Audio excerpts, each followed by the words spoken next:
Salut, c'est Gilles de Presse. Chaque vidéo a une conclusion qui change tout. Si tu passes la fin, tu rates l'essentiel. Alors reste jusqu'à la dernière seconde, tu verras, ça vaut le coup. On y va?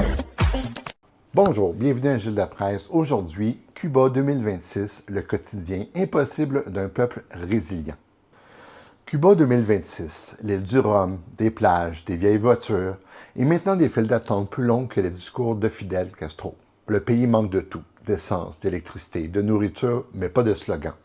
Car il y en a toujours. Bienvenue dans un endroit où le futur est incertain, le présent est compliqué et le passé est la seule chose qui fonctionne encore. Aujourd'hui, on plonge dans la crise cubaine de 2026. Accrochez-vous, il n'y aura pas de carburant, mais il y aura du sarcasme. Contexte, il y a ces 60 ans de « ça va mal, mais on continue ». Pour comprendre Cuba en 2026, il faut remonter à 1959, l'année où Fidel Castro a dit « on va faire une révolution ». Et 67 ans plus tard, la révolution est toujours là. Un peu comme un logiciel Windows XP qu'on n'a jamais mis à jour. Les États-Unis imposent un embargo, Cuba répond « pas grave, on a l'URSS », puis éventuellement l'URSS disparaît. Et Cuba dit « pas grave, on a nous-mêmes ». Résultat, des décennies de pénurie, de rationnement et de créativité forcée, parce que oui, à Cuba, on peut faire rouler une voiture de 1957 avec un moteur de tracteur, un ventilateur soviétique et un peu de magie noire. La crise du carburant. Pas d'essence, pas de problème. Ah ben si, en fait. En 2026, Cuba découvre un concept révolutionnaire. Un pays sans carburant. Les tankers n'arrivent plus. Le Venezuela a ses propres problèmes. Le Mexique hésite. Les États-Unis disent « on vous avait prévenu ». Résultat, les bus ne roulent plus, les avions ne décollent plus, les centrales électriques tournent comme un hamster asthmatique. Le gouvernement annonce « nous traversons une situation énergétique temporaire, comme la période spéciale des années 90 qui a duré 15 ans. À ce stade, même les coupures de courant ont des coupures de courant. La vie quotidienne, survivre en mode hardcore. À Cuba en 2026, la journée commence tôt, très tôt. Pas parce que les gens sont motivés, mais parce qu'il faut faire la queue pour l'essence, pour le pain, pour le poulet, pour l'eau, pour tout. Le frigo, il fonctionne quand il veut. L'eau, elle dépend de l'électricité. Donc, elle aussi, elle fonctionne quand elle veut. Le marché noir, lui, fonctionne très bien. On y trouve de tout. Essence en bouteille de coca, médicaments introuvables, dollars, et même du Wi-Fi. Oui, du Wi-Fi, parce qu'à Cuba, même Internet est un produit de luxe. Et au milieu de tout ça, les Cubains continuent de sourire. Pas parce que tout va bien, mais parce que si tu ris pas, tu pleures. Le régime. Tout est de la faute de l'embargo, sauf ce qui n'y est pas.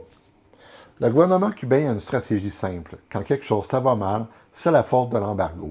Coupure de courant, la faute de l'embargo. Pas de nourriture, embargo. Le Wi-Fi qui plante, embargo. Le chien du voisin qui aboie trop fort, probablement l'embargo aussi. Alors oui, les sanctions américaines jouent un rôle énorme, mais il y a aussi la mauvaise gestion, la corruption, les infrastructures des années 70 et un système économique qui a la flexibilité d'un power paying. Le régime promet des solutions, mais à ce stade, même les provinces sont en pénurie.